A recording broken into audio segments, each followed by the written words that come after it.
salah nih, kenapa saya jadi supir online? Salah. Bapak yang salah. Keduanya, Jokowi. Kenapa? Enggak. Sebentar ini. Karena saya sering mendengar apa-apa. Ini salah Jokowi ini. Bukannya Jokowi, saya membenarkan. Bikin jalan tol itu saya hancurin.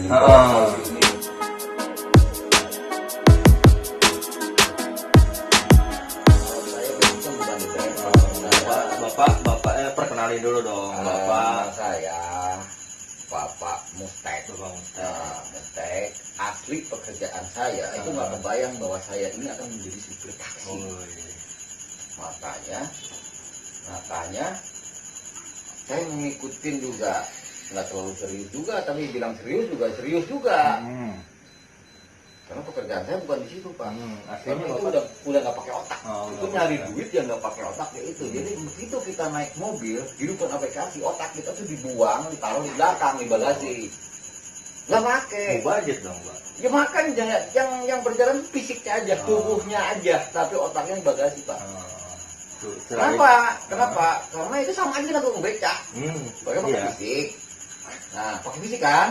Nggak pakai otak. Paling otak pakai kali kalau ada arah panah yang bingung kan di jalan ini masih jalan gang kecil, baru berpikir, nah, mungkin nih jalan kesini ada yang kecil. Minimal logika dong.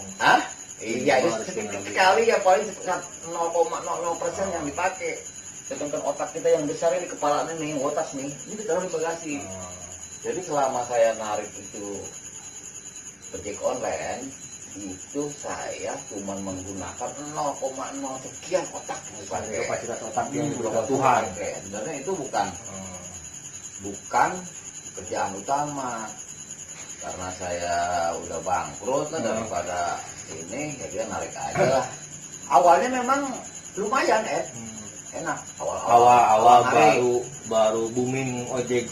Sebenarnya boomingnya udah lewat ya, tapi setelah saya masuk beberapa bulan itu kalau kita rajin emang dapat duit. Kalau rajin ya, kalau tetap gas harus rajin. Dia harus rajin, itu kunci utama. Itu kan rajin. Pula saya bikin nih dengan keterpaksaan itu saya tekunin. Dia menghasilkan walaupun bisa menghidupi keluarga. Menghidupi lah, mobil kebayar. Karena hidupnya dulu dari bonus. Jadi dulu itu bonusnya itu sekian dapat sekian kan dari bonus aja udah menutupi bensin, udah menutupi. Jadi mungkin kesimpulannya masa-masa awal di ojek online tuh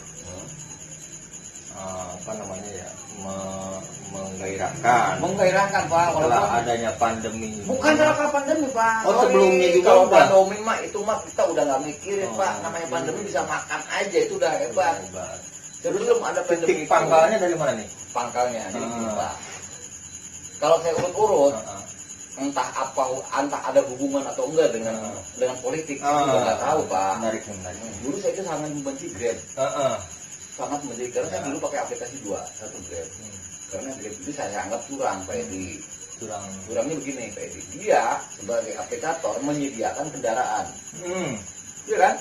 Ya jelas kita di situ karena bukan mengambil dari kendaraan dari dia, kita itu menjadi tidak prioritas.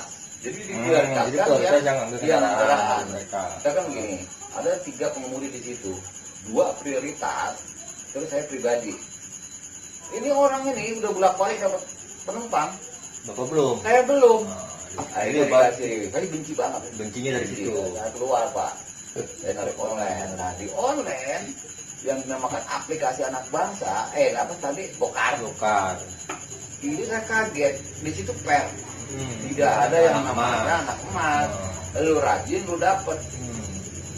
Jalan. Yang bikin Nadiem itu? Nadiem Makarom. Saya Makarim. Wah ini dalam 6 bulan, ini bisa saya cari modal di sini. Saya nggak mau terusin di ojol online ini. Saya mau terusin, saya nyari duit di situ, saya bikin usaha. Karena sesuai dengan minat saya karena saya nggak bikat di situ. Nah, kebetulan saya aja senang jalan-jalan, udah sekalian jalan-jalan dapat duit. Nah, begitu berjalannya waktu, mulai tuh bonus dikurang-kurangin. Bonus dikurang-kurangin terus ya masih bisa wajar juga, masih ada penghasilan, masih ada lebih. Ternyata 2 bulan sebelum corona di situ udah mulai kerasa tuh. Udah mulai keras, tidak ada bonus. Sebenarnya ada sih, cuman bonus itu nggak masuk akal. Kenapa itu nggak ada? Kemungkinan besar bonus itu nggak ada, ya satu dari keuntungannya berkurang mungkin keuntungan si pihak aplikasi karena buat bonus, bayar bonus kan. Mungkin udah selesai masa bakar uang tuh. Bakar uang terus. Nah, dia mau mengembalikan modal nih. Nah, itu kejadian seperti itu setelah Nadiem Makarim menjadi Menteri Pendidikan. Apa hubungannya? Nah, ada hubungannya Pak, ada hubungannya. Kalau menurut analisa saya nih ya, nah Nadiem Makarim itu kan itu mungkin waktu itu kan masih punya ras karena dia yang membangun dari nol ya, membangun dari nol dari situ mungkin masih punya empati kan, karena ini anak bangsa, keperusahaannya, rintisannya dia kalau dikasih driver dikasih sekian itu ya pasti nggak makan. Benar. Dia mau mengakali cara lain lah, ada income dari sana. Nah, terus setelah Nadiem Makarim diangkat jadi Menteri Pendidikan, ya nggak tahu sukses enggak nih, karena menurut saya sama aja. Nah, kesalahannya kenapa Jokowi ngambil Menteri? Karena Nadiem kan orang berprestasi. Betul Pak. Apakah si Nadiem doang yang berprestasi? Kenapa orang yang tidak punya pekerjaan yang diangkat jadi menteri? Orang yang nggak punya pekerjaan dia nggak jadi menteri. Bahkan pintar, banyak orang pintar nih. Banyak orang pintar belum tentu bisa berkarya. Betul nih. Kebetulan Nadiem Makarim pintar, berkarya, ya udah opsinya itu sedikit. Jadi orang belajar bersekolah bertahun-tahun itu untuk menciptakan ekonomi, udah pasti tujuannya. Bukan untuk pandai tapi nggak bisa dapat duit, nggak bisa. Nah, si Nadiem Makarim itu menciptakan ekonomi. Iya. Menciptakan ekonomi. Begitu udah menciptakan pasar yang begitu besar dan karyawannya begitu jutaan di Indonesia, dan itu bisa bisa menutupi pengangguran ya, untuk mengangkat pengangguran menjadi kerja, itu menjadi prestasi. Itu orang sudah membuat prestasi seperti itu, ya kan harusnya diangkat lagi nih, suruh bikin apa lagi selain itu, karena ini orang udah hebat lah. Nah, sekarang kalau jadi menteri lah mau ngapain orang ngedidik orang dari mungkin Pak Jokowi berpikirannya ini karena dia udah berprestasi di sini, mungkin nih bidang pendidikan perlu ada sentuhan orang-orang yang berpikiran maju. Pak, begitu. Saya juga kalau jadi menteri pendidikan itu bisa. Sekarang satu-satunya pekerjaan yang tidak bisa diukur maju apa enggaknya, ya kan gini Pak, maksud saya kalau menteri perekonomian kan bisa dilihat nih, ekonominya kita maju nih, ekonomi kita maju nih karena itu kalau kebijakannya begini-begini. Nah itu kalau menteri pendidikan lu mau gagal mau kagak ada legasinya, nggak ada peninggalannya, nggak bisa ini jadi ini nggak ada. Jadi sebetulnya dari zaman Soeharto sampai zaman sekarang menteri pendidikan itu menteri yang paling gampang. Siapapun bisa jadi menteri. Nggak bisa karena dia nggak boleh harus berpikir apa sih. Sekarang dulu zaman si Anies Baswedan. Nah Muhammad Nuh itu dulu bikin terobosan itu kurikulum 2013. Jadi kalau yang saya alami itu jadi kurikulum di sekolah itu jangan terlalu mengedepankan teori, harus praktek. Memang itu teori yang paling bagus nih. Karena kalau kita teori itu bodoh nih. Jadi generasi penghafal terus hanya bisa diakses oleh orang jenius. Iya. Ke sekolah orang jenius berapa orang sih? Ya dikit lah. Sedikit ya. Yang kebanyakan itu kan rata-rata menengah ke bawah. Rata-rata nggak bisa ngertiin guru nerangin fisika. Bisa banget. Saya juga nggak bisa belajar dulu. Nggak bisa makanya. 5 fisika saya Pak dulu nilainya. Kalau saya mah 2 nih. Nah, saya bisanya ngartinya itu mengerti tentang pelajaran fisika, elektronik, setelah di jalan kerja. Karena semua orang ada praktek, ada prakteknya di sini. Nah itu baru saya tapi Pak gini Pak, ya kesimpulan saya memang sih sistem pendidikan itu dimanapun, di negara manapun tidak ada yang merasa mereka benar-benar puas. Jadi maksudnya gini, mau di negara manapun itu sistem pendidikan mereka beranggapan bahwa sistem pendidikan mereka tidak puas, tidak benar. Nah, jadi gini, Semua, kan tadi saya bilang awal, jadi menteri pendidikan itu nggak usah yang ambil pengusaha yang udah berjalan. Balik lagi ke Gojek nih. Oh, udah ada ngambil dari teman kita tuh si Gatot tuh yang pintar tuh, sekolahnya dari apa? Udah aja ya menteri pendidikan melulusan terbaik pendidikan aja ya. Iya. Jangan ambil orang-orang yang lagi konsen di dunia usaha. Di Anies Baswedan dulu inget nggak? Iya, begitu jadi menteri, apa yang diangkat? Itu doa, Pak. Doa di sekolah itu jangan pakai doanya orang Islam saja katanya. Kalau nggak salah nih, ya kan? Doanya udah umum. Jadi yang dirubah itu doa, Pak. Ya daripada nggak ada yang dirubah. Ada kalau nggak salah. Ya daripada nggak ada yang dirubah. Betul, mungkin ada perubahan. Ya itu kan istilahnya nggak ngaruh. Ya doa mah kalau yang namanya bagi banyak orang Islam ya orang Islam lah. Kalau orang mau banyak orang Kristen ya orang Kristen lah. Gak usah doa nggak jelas. Itu yang saya bencinya. Jadi udah itu bagus benar si Anies dulu jadi presiden. Karena memang dari apa? Jadi menteri pendidikan karena dulu memang basicnya orang pendidikan. Dia kan punya. Nah, ya kita balik lagi ke Gojek. Gojek aja deh. Gojek deh itu politik udah. Saya emang nggak ngerti lah. Nggak ngerti. Cuman saya yang ngerti itu kalau si Nadiem Makarim diangkat jadi menteri pendidikan apa hubungannya dari Gojek ke menteri pendidikan? Berarti saya mengambil kesimpulan dari cerita Bapak menyayangkan satu sosok yang punya kreativitas tinggi, terus mampu menciptakan roda ekonomi yang sebetulnya kalau nggak ada Gojek, ekonomi kita akan mandek, nganggur. Pengangguran banyak. Itu susah min untuk membuka lapangan kerja itu susah min. Si Nadiem itu membuka lapangan pendidikan jutaan.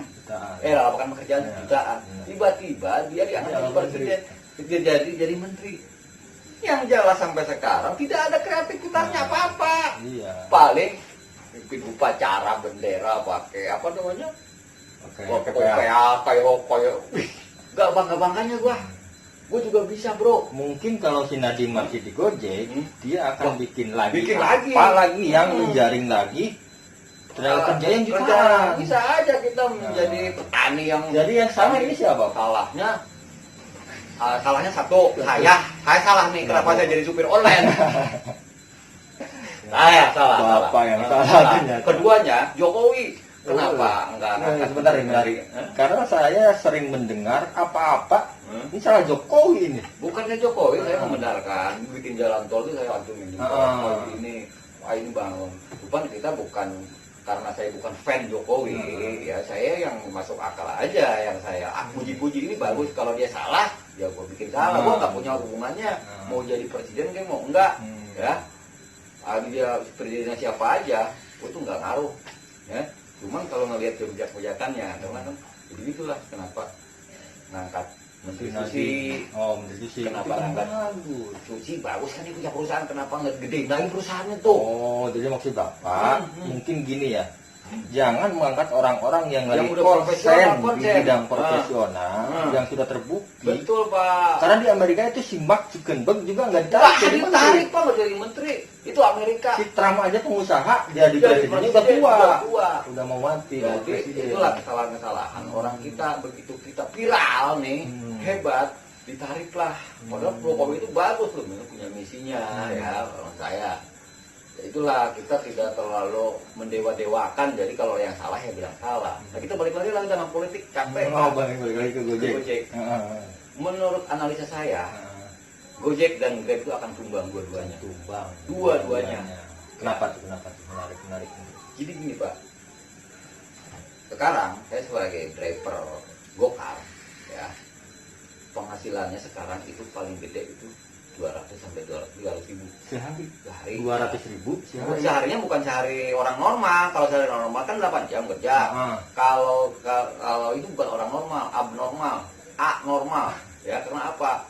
Kerja yang tidak punya waktu. Ya, jadi bisa 24 jam. Bisa 24 jam. Ada teman saya sampai dia doping karena untuk mengejar duit. Kalau dulu waktu ada bonus, kita kerja waktu itu dapat duit karena ada bonus. Sekarang nggak ada. Kalau sekarang kerja 24 jam itu percuma karena nggak ada bonus. Jadi duit kita karena apa saya bilang akan saling bunuh. Si driver, si Gokar itu mengorbankan driver. Jadi ongkosnya dimurahin, ya. Terus ininya digedein, presentasinya keuntungan dia digedein, ngambil dari kita. Nah terus itu, jadi kita udah capek ngejemputin penumpang dengan trik yang tinggi, sehari bisa banyak banget deh. Banyak trip dengan ongkos kecil. Karena dulu kan perhitungannya dengan ongkos kecil dibantu sama bonus. Sekarang kan nggak ada. Ngapain? Andalin trip aja. Trip.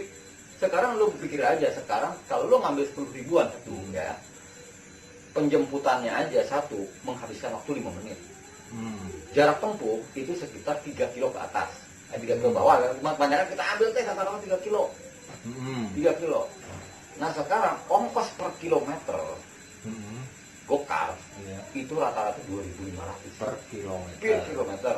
Jadi kalau Anda menjemput 10 ribu nih, ya, 10 ribu itu taruhlah ya 3 kilo ya, jadi bayar 10 ribu.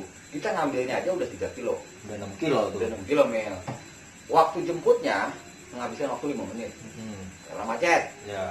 Ngantarnya lebih dari 5 menit. Bisa 1 jam, jadi totalnya itu ya, semua 1 jam. Ya, enggak sampai 1 jam. Bisa 15 menit lah. Ini total sampai beres.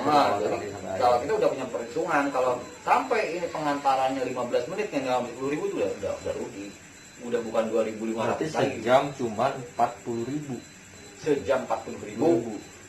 Kalau full. Kalau full terus beruntun. Nggak buk lagi. Karena gini, narik ojek itu kan beda dengan kerja di restoran per jam, hitung jam ini jam 2. Kalau narik itu nggak, kita beli bensin. Dari beli bensin, ya, keluar tuh nggak langsung dapat dibayar 10 ribu. Enggak, kelayar dulu kemana nih, nyari tempat parkiran atau mau jalan. Kalau kita jalan-jalan terus habis bensin. Kalau kita nyari parkiran, kalau di kota itu diderek mobil. Nah, jadi ada. Jadi kalau dihitung 1 jam itu kita dapat keuntungan 10 ribu. Bukan 10 ribu per jam. Gila. Jadi rata-rata sekarang 200 ribu itu udah hebat.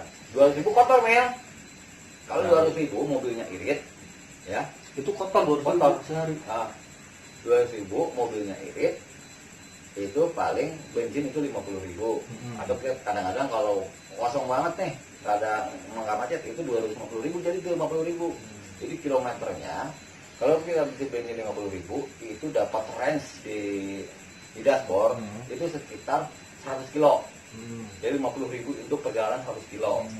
Ya kalau dia nyambung terus 100 kilo kan, kalau jadi 2.500 per kilo berarti kan 250. Tapi kan tidak mungkin begitu datang nggak bergerak dapat lagi, enggak. Berlama lah waktunya. Ya kita jadi rata-rata semenit itu 1.000 dapat. Semenit 1.000 perak semenit. Dulu itu jadi 250 ribu itu dalam. Jadi yang menurut Bapak tadi saling bunuh ya? Saling bunuh antara Gokar sama driver. Bukan Grab itu apanya nih? Saya agak kurang paham tadi. Sekarang begitu si Grab ini tidak mau menurunkan tarif, jelas konsumen beralih ke Gokar karena Gokar murah. Si konsumen itu ada 2 aplikasi rata-rata Gokar sama Grab. Jadi lihat ini berapa nih tarifnya, ini kok tinggi, ini murah udah. Jadi kebanjiran order si Gokar. Tapi kebanjiran order itu tidak menambah sejalan dengan keuntungannya. Tapi jadi kalau menurut saya Gokar dapat dapat order banyak, yang ripuhnya kan driver. Tapi Gokarnya sendiri kan dia dapat untung. Yang nggak mati Gokarnya. Nah, kalau mati dan enggaknya tergantung driver Pak. Sekarang dia punya uang banyak, drivernya nggak ada, ini mati semua kan, tumbeng pelan-pelan nih. Ini udah ratusan orang nih yang saya tahu ini udah di mobil udah lepas. Bukan karena corona ya, sebelum corona sih udah begitu. Udah mulai goyang. Ya saudara-saudara juga ada 3 driver, tiga-tiganya tinggal satu yang dan yang paling bahaya lagi Mil sekarang Mil, kan dipaksa karena itu untuk perawatan kendaraan itu udah nggak bisa. Jadi untuk keselamatan penumpang sendiri itu berbahaya. Mobilnya nggak dirawat. Nggak kerawat, sekarang beli ban. Nggak ada uang. Beli ban itu udah pada kotak. Oli aja saya udah lewat. Wah, udah ngitungnya. Gue bilang aja. Bahaya. Ini jadi memang supir driver ini nggak ada cek safety-nya, nggak ada. Nggak ada, Mil. Driver online itu nggak ada. Kalau taksi biasa kan ada diperiksa. Kalau ini nggak ada. Mobil nggak ada remnya pun nggak tahu. Nggak tahu penumpang. Ini punya rem mau habis nih, mau beli nggak ada duitnya. Ban botak nggak ada duitnya. Jadi sekarang itu dibiarkan karena kalau yang saya tahu ya, supir driver mobil sama driver motor beda. Kalau driver motor begitu dia ongkosnya sudah tidak memenuhi syarat ya, terlalu murah, dia ada ke demo karena dia sosialisasinya tinggi Pak. Demo, jadi seluruh ini demo, gua mau naikin nih, kalau nggak naik berhenti demo nih, kan rugi kalau demo. Berani ya. Berani. Nah kalau driver mobil itu nggak apa-apa, ada belagu. Karena kebanyakan supir driver itu memang nggak terlalu membutuhkan ya. Bukan terlalu membutuhkan, gengsi Pak. Gengsi. Dia pernah ngajak kita demo yuk. Dia cuman apa yang ngomong aja. Ya kalau ngapain demo capek-capek, kalau nggak bakal tangkepin. Kalau mau jadi supir terus, kalau nggak berhenti aja. Nah itu jadi istilah kata udah masing-masing aing-aingan kalau orang Sunda bilang. Nah sekarang gimana dengan tadi Grab? Matinya dari mana? Grab? Grab itu kan tarif tinggi Pak. Tarifnya tinggi. Ya, konsumen hilang. Konsumen jelas hilang. Jadi mungkin nantinya akan seperti ini Pak. Ketika Grab dan Gojek, ini kita kesampingan dulu driver. Grab, Gojek bersaing nih, kelas perusahaannya aja. Kata Bapak Grab mati. Nah, dua-duanya mati bareng. Kok bisa? Bisa lah mati bareng. Karena ya tadi orang ininya. Jadi enggak, menurut saya gini Pak. Kalau Grab mati, Gojek hidup. Misalkan dinaikin ke ongkosnya. Bukan dinaikin ongkos. Terus? Ongkos dinaikin atau tidak itu terserah mereka misalnya.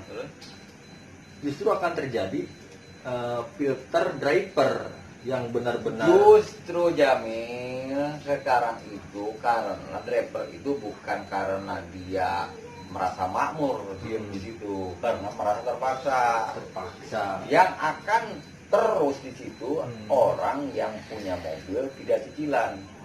Mobil, nah cuma berapa persen yang mobil tidak cicilan? Nah terus ya, apakah mereka tidak mau merawat mobilnya? Jadi rugi. Walaupun tidak ada cicilan nih, mereka harus merawat mobil dong. Jadi ini salah Nadim apa salah Gojek? Salah saya Pak. Kenapa saya dari supir online Pak? Ya, kenapa jadi saya salah. Cuman saya kan sayang ya, yang namanya Nadiem Makarim. Gojek kan benar besar nih. Kalau namanya Grab itu saya emang nggak pikir karena produksi orang Malaysia. Tapi saya sekarang cinta ke Grab, Pak Mil. Cinta ke Grab. Kenapa? Walaupun dia itu namanya bukan buatan kita ya, tapi dari secara ongkos ya bisa bertahan gitu, nggak nurunin, itu manusiawi banget ya. Jadi dia memerhatikan bahwa lu tuh nggak mungkin dapat untung kalau lu gua turunin lagi, karena ini ongkos udah terlalu minim. Nah kalau si tadi Gojek itu nggak ada tuh, walaupun buatan nasional ya. Dalam negeri itu nggak ada nasionalisme. Mungkin karena ketiadaan Nadiem tadi Pak yang berpengaruh. Saya kan nggak tahu. Itu kan udah duitnya duit investor semua Pak. Jadi pengen balik. Jadi gini Pak yang saya lihat, mau modal kayak mau kagak mau gue pikirin. Nah, gini, sekarang Pak. Gitu, mungkin Pak. Dia mobil itu biaranya mati nggak apa-apa. Yang penting gue jadi motor. Karena motor itu betul. Karena memang sekarang motor itu ya sehari itu dapat 300.000, dia tidak punya cicilan. Ya kan? Rata-rata tuh yang rajin ya 300, 400, ada yang gope. Pokoknya yang 300 dah anggaplah. Karena dulu itu memang saya tahu itu kalau 300 dulu waktu di mobil, waktu ramai 300 itu kita nggak dapet nih. Tapi kalau dilihat hitung motor 300.000 kan dia nggak ngeluarin. Cicilanmu motor. Karena yang saya baca ya, Gojek itu, aplikasi Gojek itu sekarang prioritas prioritas motor bisnisnya itu, Gojek kan banyak nih, ada GoFood, Gojek, Gokar, ada Gosen, ada Go. Jadi memang prioritas bisnis dari Gojeknya sendiri memang sudah tidak terlalu menganak-emaskan Gokar. Orang Gokar hanya untuk pesaing dari Grab, ini untuk ngalang-ngalangin doang lah daripada lu sendirian, gua ada nih aplikasi. Karena arah dari Gojek itu sekarang itu udah ke super apps. Dia udah, karena sekarang tambah-tambah pandemi nih, dia itu ke super apps yang akan lebih tinggi lagi. Dia akan menjaring semua kebutuhan. Tapi ada kebutuhan yang dibuang gitu. Bukan dibuang, pengalihan prioritas mungkin Pak. Ya, jadi nantinya kemana itu si mobil itu? Mobil mungkin masih ada, akan Ya, ada. nggak mungkin ya kalau orang sudah tidak menguntungkan. Enggak, Gokar itu nggak akan bangkrut kalau Gojeknya nggak bangkrut. Jadi si Gokar itu akan tetap beroperasi. Kalau nggak ada keuntungannya buat apa? Buat driver. Kan drivernya yang tumbang. Itu strategi dianya nanti. Nah, terus jadi begitu driver pada tumbang, itu akan seleksi alam kan. Terus itu nanti ada driver yang memang niat. Kan tadi saya bilang ketika masa kan saya bilang kompetisi selesai. Betul, kompetisi selesai. Nantinya boleh naikin lagi tarifnya bagaimana? Bisa aja. Jadi dinaikin lagi ya? Bisa aja. Nah, itulah yang disebut, maksud gue, apa bedanya? Apa bedanya buatan luar dengan buatan kita? Sama aja kan? Kalau untuk menghancurkan nanti dibikin lagi, nanti udah ada pesaing lagi, dihancurin lagi. Ngapain? Apa untungnya? Itu untuk monopoli tadi Pak yang saya bicarain. Betul, kan monopoli. Jadi begitu Gokar udah memonopoli bidang transportasi online, terus ojeknya, mobilnya, itu dia akan mudah. Satu regulasi, cuman ya itu. Jadi Bapak sebagai supir online sekarang harus pintar-pintar memanfaatkan dua raksasa yang sedang bertarung. Itu dua-duanya tidak bisa dimanfaatkan. Kenapa? Kan tadi saya narik dua-duanya, umpamanya Grab dan beralih ke Grab. Kan enggak, walaupun ongkosnya mahal, tidak dapat penumpang. Saya narik ke Gokar, penumpangnya banyak, nggak dapat duit. Nggak dapat. Salah Bapak ini mah berarti. Makanya kan saya bilang, siapa yang salah? Saya yang salah. Udah, jadi guys, supir? konten hari Jadi ini gini, ternyata yang salah. Yang Jangan salah ditutup bukan dulu, Nadiem, bukan Jokowi, bukan Anies ya. Ternyata supir drivernya sendiri. Karena udah jelas nggak dapat duit. Padahal ya untuk kita sebenarnya kekuatan itu ada di driver. Kekuatan kalau otaknya dipakai. Lu kalau memang nggak suka dengan harga segini, demonya nggak usah ribut demonya. Kenapa nggak mau? Nggak usah ribut demonya. Diem aja nggak narik seminggu, ya kan? Daripada gua narik gua nggak dapet duit, mendingan nggak narik tidur istirahatnya. Dia pasti nggak dapet income dah.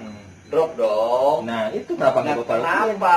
Kalau saya mau aja, saya udah ngomong sama kawan-kawan, gimana kita mau demo gini? Kita off aja deh seminggu sampai tarif naikkan. Mereka kayak frustasi Pak. Beda dengan motor itu pada belagunya mungkin basic orang kaya semua kali ya dari dulunya ya. Gitu ya. Karena padahal ada kekuatan kita itu kayak orang bego ya, kayak robot gitu. Padahal kekuatan itu ada di driver. Kali kalau pabrik itu kan susah ya, kita kerja di pabrik karyawannya demo. Ya maksudnya untuk ngordinirnya agak susah. Benar sih. Emang nggak ada asosiasi driver? Kenapa nggak bapak hubungin aja ketuanya? Kan asosiasinya punya banyak. Oh Jakarta. Bukan dari satu Jakarta aja udah punya asosiasi. Nah itu kesalahannya, bangsa kita itu tidak bisa dipersatukan. Makanya kita itu pengen kaya tapi goblok. Saya setuju itu. Lemah. Kita harus kuat sebenarnya. Cuman saya juga nggak tertarik sih untuk